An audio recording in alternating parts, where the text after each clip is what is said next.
देखिए बच्चों, कल की क्लास में मैंने आपको कोऑर्डिनेट ज्योमेट्री के 5 टास्क मोस्ट क्वेश्चन आपको बताए थे। अगर अब आपने वो वाला वीडियो देख लिया है और आज का वीडियो देख रहे हैं, अगर आपने इन दोनों वीडियो के सारे न्यूमेरिकलों को अच्छी तरह से क्लियर कर लिया और अच्छी तरह से समझ लिया, तो आपके मैथ के एग्जाम में 10 मार्क्स के क्वेश्चन इन दोनों लेक्चरों से आएंगे।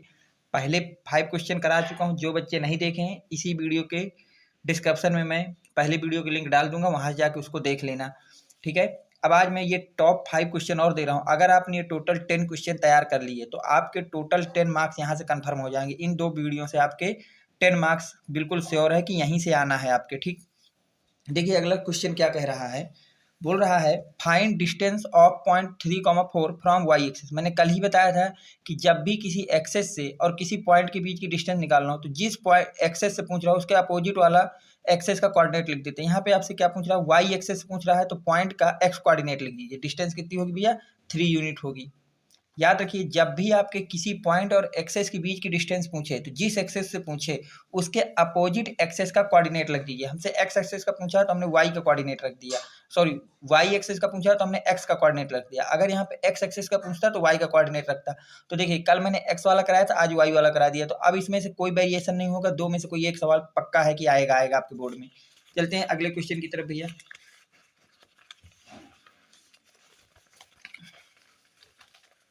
देखिए अगला क्वेश्चन क्या कह रहा है, बहुत ही इंपॉर्टेंट क्वेश्चन। देखिए बोल रहा है the end of diameter A B of circle are.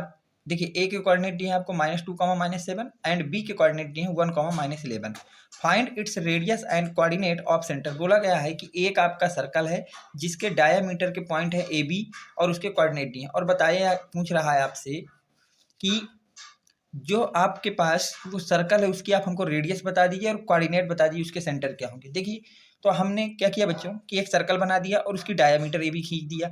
अब यहाँ ए कोऑर्डिनेट है, यहाँ बी कोऑर्डिनेट है। ए के पॉइंट आपको -2, दिया है, मैंने लिख दिया, और बी के पॉइंट आपको 1, -11 दिया है, तो मैंने उसको रख दिया। अब मैंने यहाँ पे क्या किया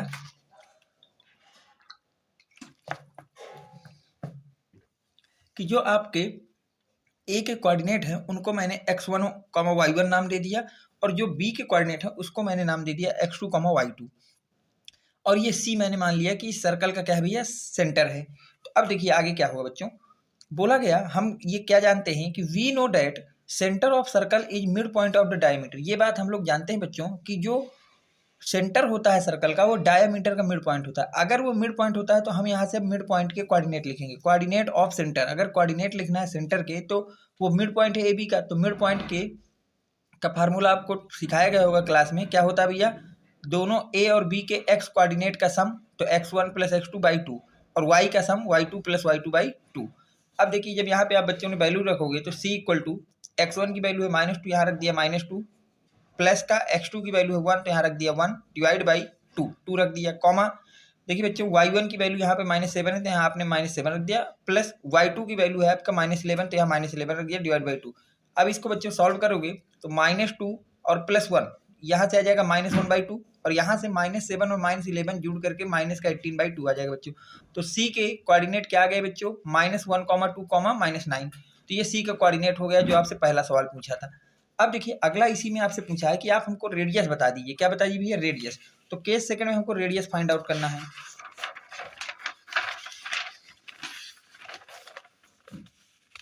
अब देखिए बच्चों, अगर आपको रेडियस फाइंड आउट करना है, तो रेडियस हमको पता है कि r = क्या होगा, सर्कल जो आपका यहाँ पे बना हुआ है, ये C से B की दूरी या फिर C से A की दूरी को ही आप रेडियस बोलते हैं। ये भी रेडियस है और ये भी रेडियस है, तो r = क्या, CB निकाल लो या CA निकाल लो। तो बच्चों हमने क्या किया कि r = हमने CA = CB दोनों रेडियस होगी ये मान लिया। अब हमने फार्मूला लग दिया रेडियस का, x3 - x1 का whole square plus y3 - y1 का होल स्क्वायर का रूट। अब वैल्यू रखा हमने, x3 की वैल्यू आपकी यहाँ पे x3 और y3 आपकी समझ नहीं होगा, तो मैंने c के कोऑर्डिनेट जो कि आपके आए थे -1, 2, -9 आया था, इसको मैंने x3 और y3 मान लिया। अब आप CA निकाल रहे हो तो a को आपने x1 y1 बोला था, तो आपका फार्मूला ये लग गया। अब यहाँ वैल्यू रखेंगे, x3 की वैल्यू है -1/2, तो -1/2 प्लस x1 की वैल्यू -2 है तो माइनस प्लस का 2 हो जाएगा का होल स्क्वायर, प्लस y3 की वैल्यू है -9, माइनस का साइन लगाया, प्लस आपके पास y1 की वैल्यू है माइनस का 7, तो यहाँ पे आएगा तो प्लस का 7 हो जाएगा, स्क्वायर हो गया। अब देखिए बच्चों, आपने यहाँ पे एलसीएम लिया तो यहाँ हो गया -1 + 4/2 एलसीएम लेके का होल स्क्वायर, और यहाँ पे जब आपने सब्ट्रैक्ट किया तो -2 का होल स्क्वायर। तो अब इसको जब आप सब्ट्रैक्ट करेंगे तो ये 3/2 का होल स्क्वायर प्लस का 4 बन जाएगा। अब ये 9/4 + 4 बन जाएगा, फिर एलसीएम लोगे तो 9 + 16/4 बनेगा, फिर इनको दोनों को ऐड करोगे तो 25/4 बचेगा, और जब इसको रूट के बाहर निकालोगे तो 5/2 यूनिट आ जाएगा। तो रेडियस आपका बच्चों इस क्वेश्चन का कितना आ गया, 5/2 आ गया। तो ये भी आपका बहुत ही इंपॉर्टेंट क्वेश्चन, इसको अच्छी तरह से आप लोग तैयार कर लेना। देखिए बच्चों, अगले क्वेश्चन की बात करिए, बहुत ही ज़्यादा इंपॉर्टेंट क्वेश्चन है आपका। बोला जा रहा है find the coordinates of point trisecting the line segment joining point 3, -3 and 9, 9। तो हमने जो 3, -3 इसको मान लिया कि आपका ये कोऑर्डिनेट एक है, और जो आपका 9, 9 है इसको मैंने कोऑर्डिनेट बी मान लिया। बोला गया है कि जो ए बी की लाइन आपकी लाइन बन रही है, ये सेगमेंट बन रहा है, वो ट्राई सेक्शन है। ट्राई सेक्शन का मतलब कि ए बी लाइन के आपने बच्चों 3 आपने इक्वल डिवीजन किए हैं, तो मैंने इसके 3 इक्वल डिवीजन कर दिए, इसको सी नाम दिया, इसको डी नाम दिया।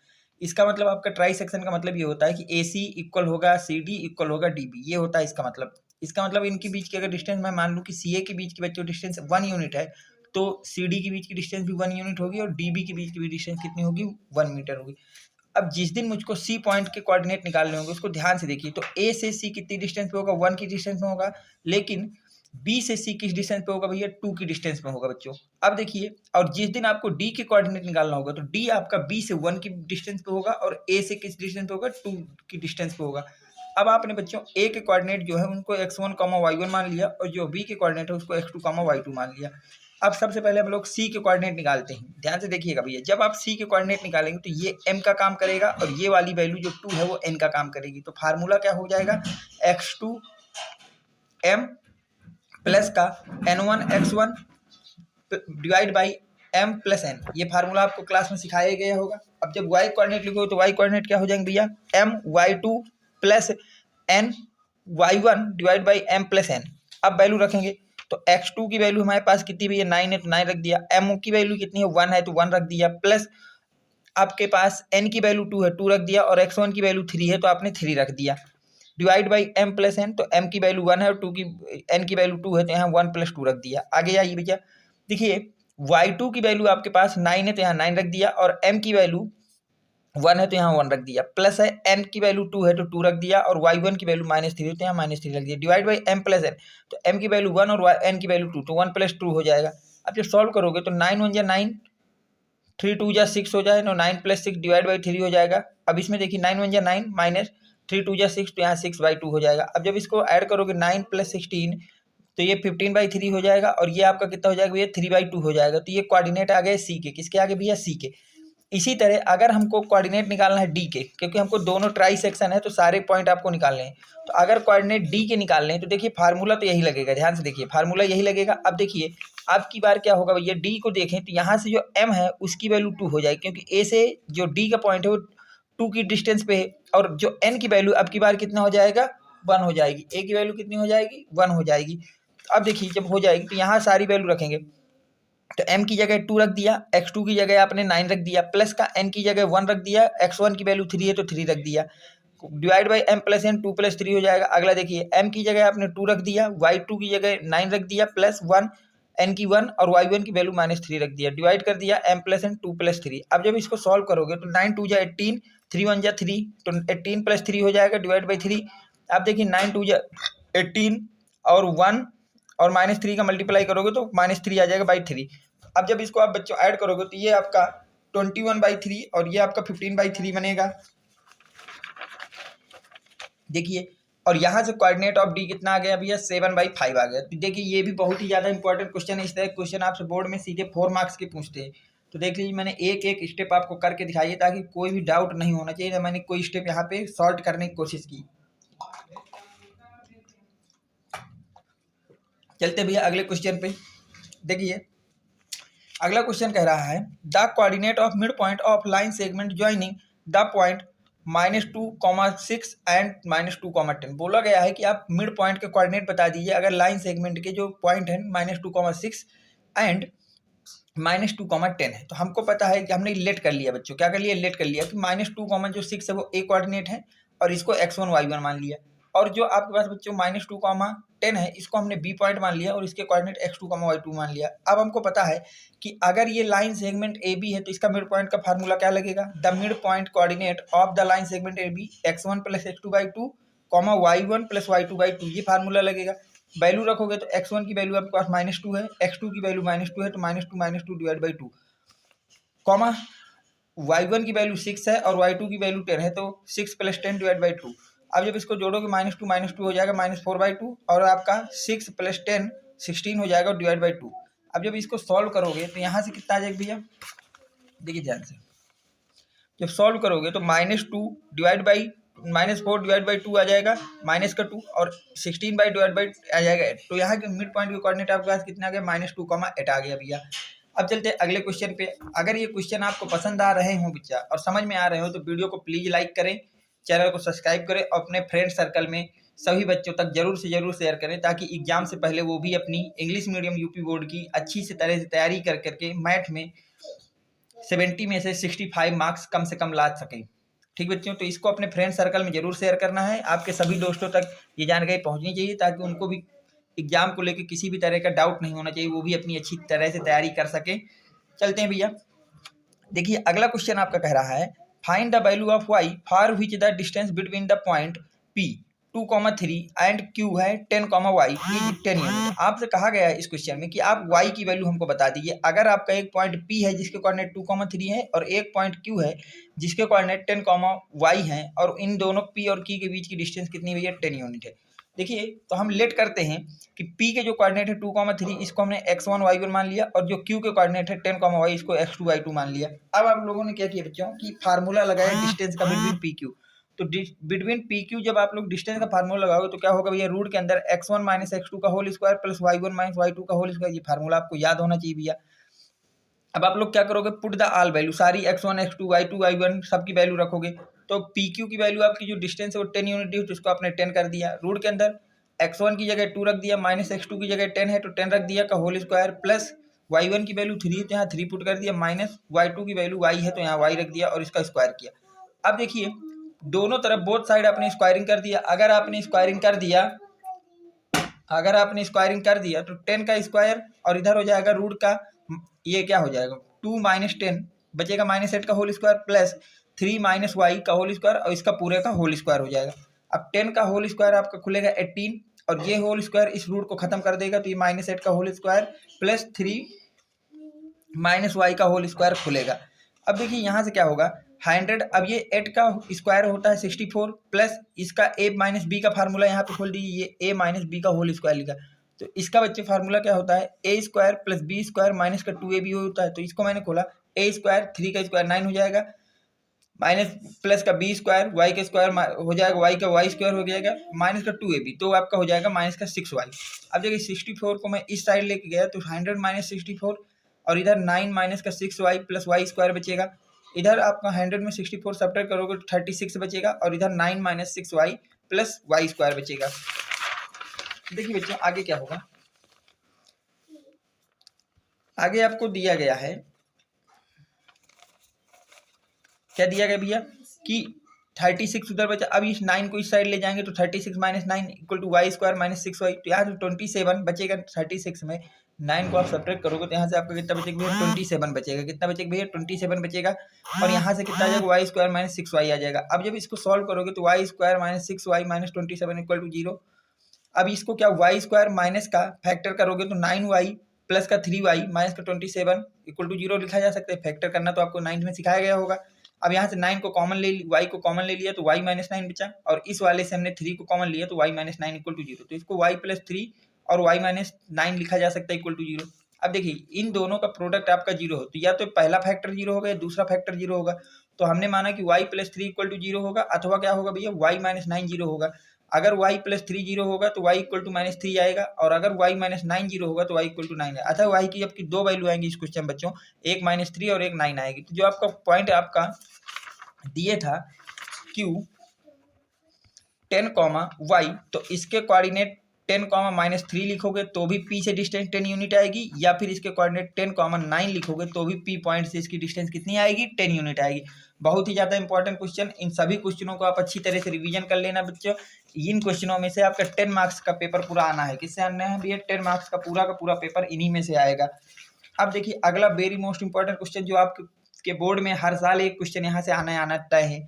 देखिए बोला गया है find HCF of 1656 and 4025 by using Euclid division Lemna. आपको HCF बताना है इन दोनों का, किसका यूज करके भैया? Euclid division Lemna. अब देखिए ये सवाल जो है बहुत ही अच्छा सवाल है, और इसमें सबसे ज़्यादा नंबर आपके कटते हैं रिटन में, क्योंकि बच्चों को ये कभी बताया नहीं जाता है कि लिखना कैसे, वो डायरेक्ट लिखता है और LCM निकाल के चलाता है। देखिए जिस तरह से मैंने कॉपी में लिखा, अगर आपने इसको इसी तरह से बोर्ड में लिख के आते हैं तो आपको इस क्वेश्चन के पूरे मार्क्स मिलेंगे। 2 या 4 जितने भी मार्क्स का क्वेश्चन आएगा आपको टोटल मार्क्स दिए जाएंगे। हमसे बोला गया HCF of 1625 and 4025 by using Euclid division Lemna बताना है। तो अब देखिए यूक्लाइड डिवीजन लेमना की हमने, यूक्लाइड डिवीजन लेमडा क्या होता है? डिवाइडेंट इक्वल टू होता है डिवीजर इंटू क्यूटेंट प्लस रिमाइंडर, ये होता है यूक्लाइड डिवीजन लेमडा। अब देखिए डिविडेंट को आपने ए मान लिया, डिवाइजर को बी मान लिया, क्यूटेंट को क्यू मान लिया और रिमाइंडर को आर मान लिया। और यहाँ पे एक कंडीशन लग गई कि जो आर की वैल्यू होगी हमेशा 0 से बड़ी होगी और हमेशा बी से छोटी होगी। आर की जो वैल्यू हमेशा 0 से बड़ी होनी चाहिए और बी से छोटी होनी चाहिए। अब देखिए जो इन दोनों में सबसे बड़ा नंबर है उसको यहाँ पे लिखते हैं, उसको हम लोग डिवाइडेंट बनाते हैं। तो इन दोनों में बड़ा नंबर आपका 4025 है तो उसको डिवाइडेंट बना दिया। अब देखिए ये आपका है, इसको मल्टीप्लाई करना है, इसको कितने टाइम्स मल्टीप्लाई करें कि यहाँ पे इससे ज़्यादा ना हो, 4025 से ज़्यादा नहीं होना चाहिए। तो आप लोग 1656 को 2 बार मल्टीप्लाई करोगे तो आप इसके, क्योंकि अगर 3 बार करते हो तो आपका 425 से ज़्यादा हो जाएगा। आप 2 बार मल्टीप्लाई करोगे। अब इसमें कितना ऐड कर दें कि ये 425 हो जाए, तो 723 ऐड कर लें। और ये कार्यक्रम तब तक करेंगे जब तक आपका यहाँ जो आपका रिमाइंडर है वो 0 ना हो जाए। ठीक, इतना बन गया। अब देखिए क्या हुआ, now again using Euclid division lambda. अब दोबारा हमको यूक्लाइड डिवीजन लगाना है। अब इसकी बात खत्म है, अब इसको आप नहीं छुएंगे, अब यहाँ से उठेगा। अब डिवाइजर को डिवाइडेंट बनाएंगे, तो डिवाइजर है 1656, इसको यहाँ लिख लिया। अब इसको आप लोग बनाएंगे डिवाइजर, डिवाइजर को डिवाइडेंट बनाते हैं, रिमाइंडर को डिवाइजर बनाते हैं अगले स्टेप में। अब इसको यहाँ पे बनाया है तो अब इसको फिर वही है कि इसमें किसका मल्टीप्लाई करेंगे, 1656 से ग्रेटर देन नहीं आना चाहिए, तो 2 का मल्टीप्लाई करोगे। अब इसमें कितना ऐड करें कि इन दोनों का जो सम है वो कितना आ जाए, 1656 आ जाए, तो वो होगा 230 का ऐड कर दो। कितना ऐड कर दो भैया, 230। अभी भी रिमाइंडर 0 नहीं हुआ, इसका मतलब यूक्लाइड डिवीजन लेमडा आपको आगे फिर एक बार लगाना पड़ेगा। Now again using Euclid division Lemna.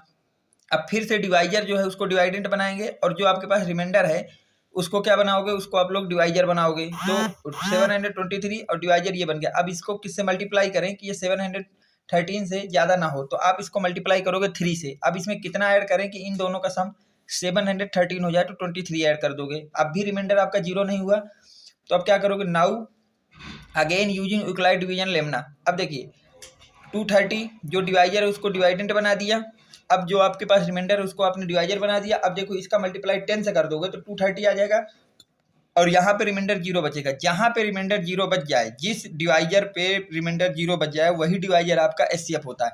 तो hence HCF of 1656 and 4025 is 23, क्योंकि इस 23 में आपका डिवाइजर क्या है, रिमाइंडर है 0। जब तक रिमाइंडर 0 नहीं आएगा तब तक आपको यूक्लाइड डिवीजन लेमडा लगाना रहना है। अब कैसे लगेगा, हर बार अगले स्टेप में क्या करना है कि जो डिवाइजर है उसको डिवाइडेंट बनाना है, और जो रिमाइंडर है उसको क्या बना देना है, आपको डिवाइजर बना देना है। बहुत ही आसान तरीका है इसको सीखने का बच्चों। उम्मीद करता हूँ कि ये आपके समझ में आ गया होगा। अगर आपके समझ में आया है, ये सारे क्वेश्चन अच्छी तरह से रट लेना, इन्हीं में से आपका 10 मार्क्स का पूरा पेपर आना है, इस बात को अच्छी तरह से दिमाग में बैठा लेना। उम्मीद करता हूँ कि वीडियो पसंद आया होगा, तो वीडियो को लाइक करें, चैनल को सब्सक्राइब करें, अपने फ्रेंड सर्कल में ज़्यादा से ज़्यादा शेयर करें। Thanks for watching, next video coming soon.